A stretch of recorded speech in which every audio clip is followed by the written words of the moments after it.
దేవునికి స్తోత్రం. ప్రియమైన సహోదర సహోదరులకు శుభాభివందనములు. ఈరోజు దేవుని వాగ్దానము హెబ్రీయులకు రాసిన పత్రిక 2వ అధ్యాయం 1వ వచనం.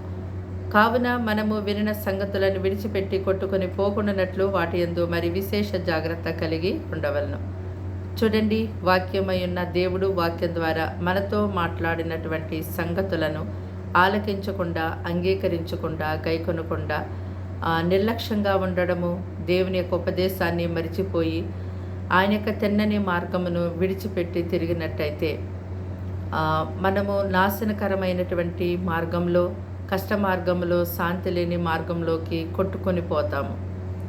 అయితే దేవుని యొక్క మార్గాన్ని విడిచి తిరిగినట్టయితే ఏం జరుగుతుందో మనకి తెలియదు. కావున దేవుని యొక్క వాక్యాన్ని హృదయంలో ఉంచుకున్నప్పుడు ప్రవాహం లాంటి, తుఫాన్ లాంటి సమస్యలు ఏది వచ్చినప్పటికీ మనం కొట్టుకొని పోకుండా దేవుని యొక్క వాక్యము మనకి శక్తినిచ్చి గొప్పగా నిలబడుతుంది. ప్రార్థన. దేవానికి వందనములు, స్తోత్రాలు, స్తుతులు చెల్లిస్తున్నాం తండ్రి. మాటలు వింటున్న నీ ప్రజల్ని మీ యొక్క పరిశుద్ధ రక్తముతో కడిగి పరిశుద్ధపరచండి. వారికి నాయన మంచి ఆరోగ్యములను దయచేయండి, నెమ్మది సమాధానం దయచేయండి.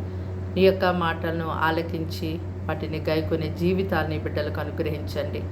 వారి కుటుంబంలో, వారి ఉద్యోగంలో, వారి వ్యాపారంలో, వారి సమస్త విషయంలో తండ్రి ఎటువంటి శోధనలు, బాధలు, వేదనలు వారు కలిగి ఉంటున్నారో చూస్తున్న దేవుడు కనుక వాటి నుంచి వారిని విడిపించండి, రక్షించండి.